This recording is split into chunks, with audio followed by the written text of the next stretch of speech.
Ladies and gentlemen, come gather round, come gather round, come gather round. Today, we're gonna make this thing run. At least that's the plan for today.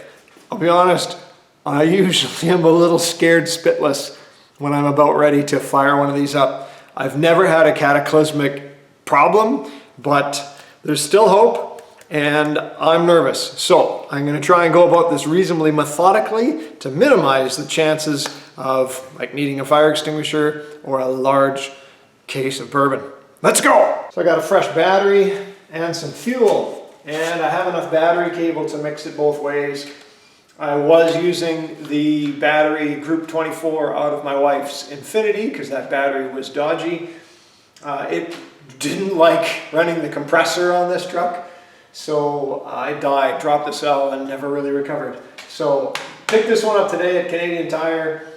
I do love Canadian Tire. It's got posts the opposite way that I want, but it is a Group 34/78, so this has got the GM side posts. I'm doing a top post because I think they're a little more weather resistant, being under the chassis of the truck. So that's going to go in, and we'll hope for the best, man. So new battery first. Let's do the battery.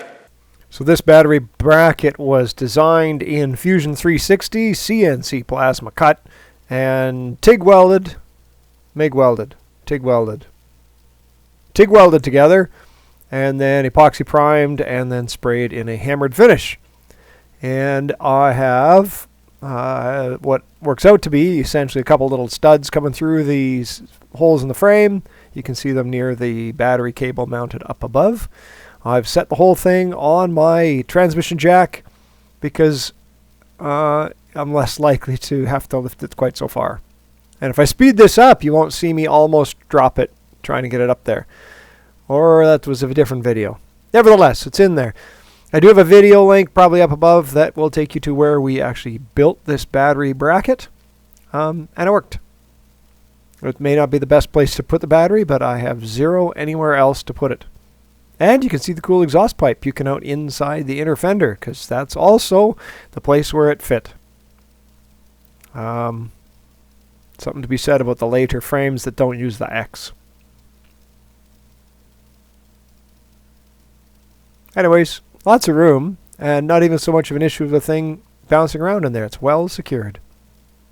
A couple gallons of gas, and my fancy new fuel filler going right into the rear mounted tank.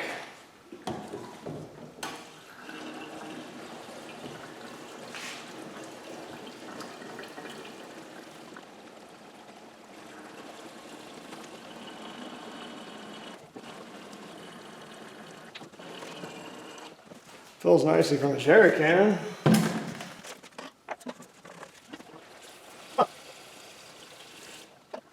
Next, we're going to pressurize the fuel system because I want to see if there's any fuel leaks while it's easy to deal with. So I've turned off all the music, turned off all the cooling fans, got a big honking flashlight, and we're just going to jump and force voltage to the relay and see if the pump runs. I know it's going to run, but I want to know if it leaks. Advantage, fuel leaks are really easy to find. It doesn't take much of a leak to make a big mess. And if you have a spark or a source of flame nearby, everybody will know you had a fuel leak. So I have fire extinguishers posted all around this vehicle so I can put something out right quick. Here we go. Tap into battery. Tap into fuel pump,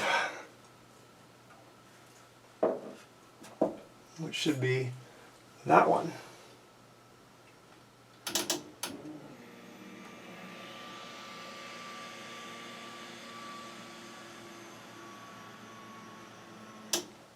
I heard it run.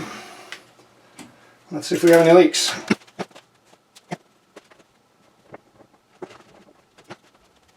No leaks that I can see so far. It is holding pressure, although the regulator is not set. It is holding pressure, so that's good. Checking the back. All right, I see no evidence of leakage. Let's run her and see if We can set the pressure to 58.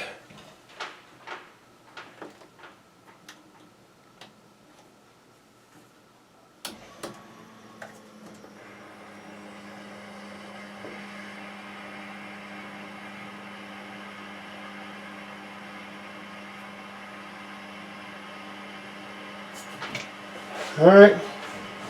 Okay, we do have a fuel leak. We're going to fix that.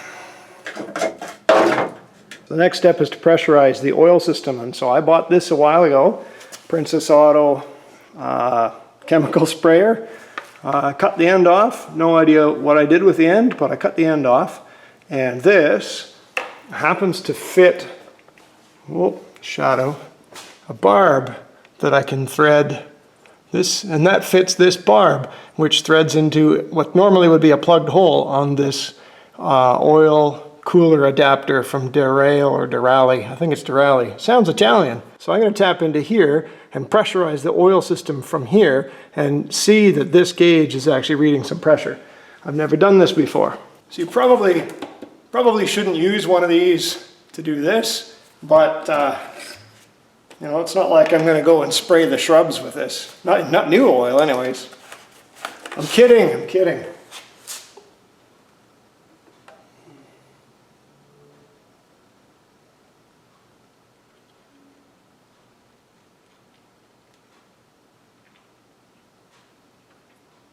We're going to put a full 4 liters in, so if anything pops up, it'll be a catastrophic mess all over the floor. In theory, the truck should hold 5 liters. I don't know. I shortened the pan, so who knows? There we go. Gauge is working. Here goes something, or nothing, or a big mess.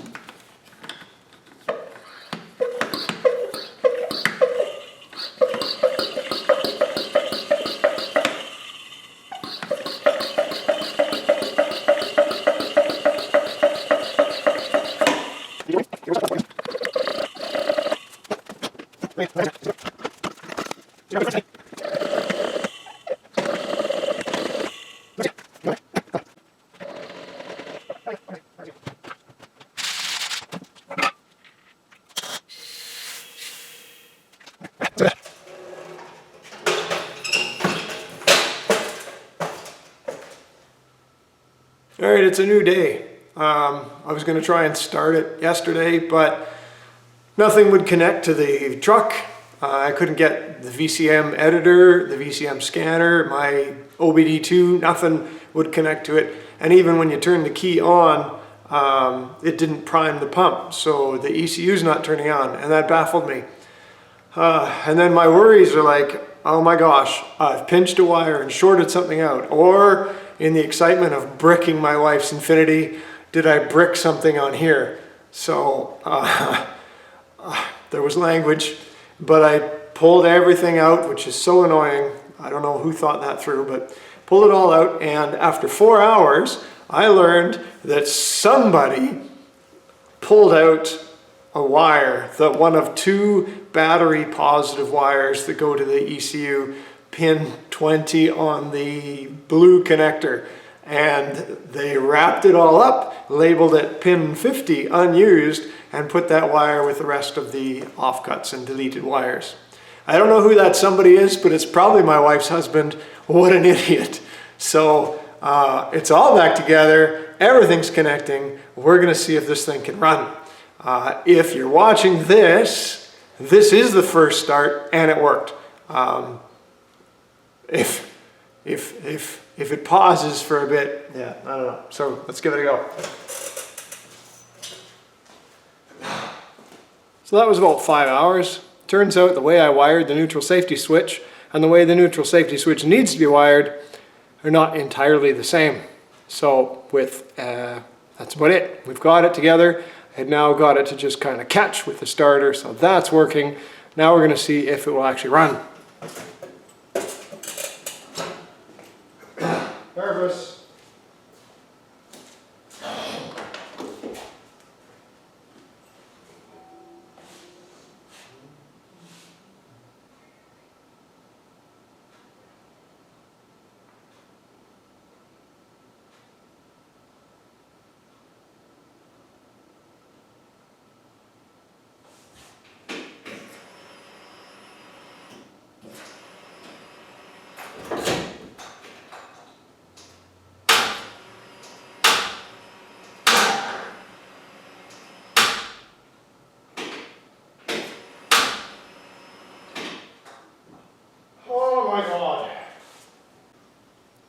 Okay, that was another hour. Turns out I wired the starter solenoid relay, the starter relay, to not key on when cranking. So you go to crank it, there'd be nothing. But as soon as you let go of the key, the starter would just kind of cough for a second. So it's not working right. But I figured it out. I've rewired the starter solenoid relay. So this should be the first start, although I've tried to start it, but this is the first time cranking.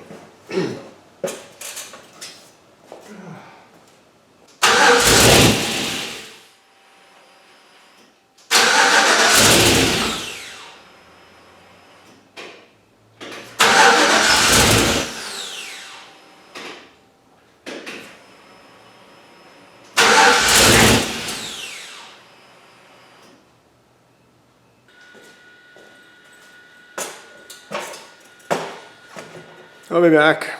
So it's day 3 of my first start video, and this thing, you turn the key, it didn't even click. And it turned out what happened is I wired the neutral safety switch while I was apparently drunk, because it's not the way this neutral safety switch needs to be wired. The switch inside the 4L80 sends positive to the relay that you use to start the motor or run the starter solenoid, and the PCM grounds that relay when it receives a cranking signal. So I didn't have that done properly, if at all. So I got that all straightened up, and then I go into click and you turn it to start and it wouldn't crank at all. But as soon as you release the key to on, it would just crank for the fractionest of a second, which turned out I had sourced the voltage for the starter relay to a accessory position on the key, not on. So when you go to start, it's not going to run your accessories because we're trying to start. So it would not start the engine. And as you turned back to on, letting go of the start position of the key, the PCM is still trying to start the truck, but now we have voltage to the relay, and so it would try to crank it, but then the PCM is no longer receiving the signal and it would stop cranking. So we got that fixed. Waiting for an airplane to go by. So then I got that fixed, I got it to crank, it would fire up and then shut off in a second, and as I played with it to try and get it to stay alive a little bit more, there'd be huge cataclysmic backfiring, which took me a while to discover a couple issues going on. One is somebody forgot to plug in the camshaft position sensor, and without a camshaft sensor, this doesn't exactly for sure know where top dead center of compression is, and your spark timing might be wherever. So at least I got a trouble code in the scanner, and I went and checked and it wasn't plugged in, so that was an easy fix. But then it fired up and it ran a little bit better, but it would still only run for a second. Turns out that because this is drive-by-wire, if you don't have the drive-by-wire module working, the throttle actuator thing, TAC module, if it's not on, the computer just shuts off. So there is a pink source voltage that has to go to the TAC module, and while it's there, and I would trust that I had that thing wired in the system, it wasn't getting voltage. So instead of digging into the dashboard again, I just cut the wire, ran a new one, tucked it into the harness, and now I have a throttle actuator and I can move the gas pedal and it moves the throttle. So I think we're winning. So we're gonna give this a go for my 3-day first start video. Wish me luck.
All right, day 5, still at it. Pretty sure I had a faulty throttle actuator controller. Found one at the junkyard, so I put that in and it's a lot better. Still not convinced the pedal is not faulty, but I now have this.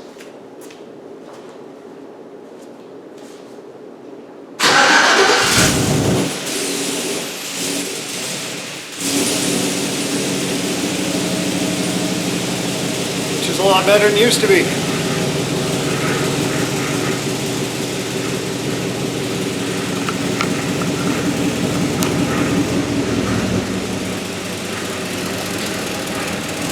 Have an exhaust leak at the V-band.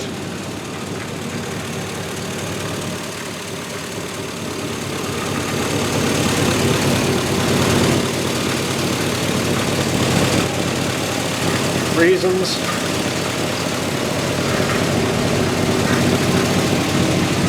And there's a couple transmission shift solenoids that aren't working, but the transmission does move it forward and reverse, but probably just second gear. So I'll look into that in a bit. That's just antifreeze from messing with my heater course leaking. It wasn't leaking when I took it apart. Now it's leaking. So, whatever. Runs.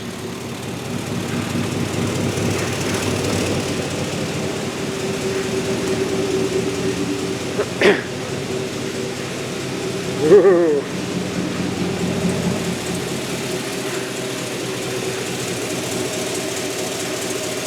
Quiet, all things considered.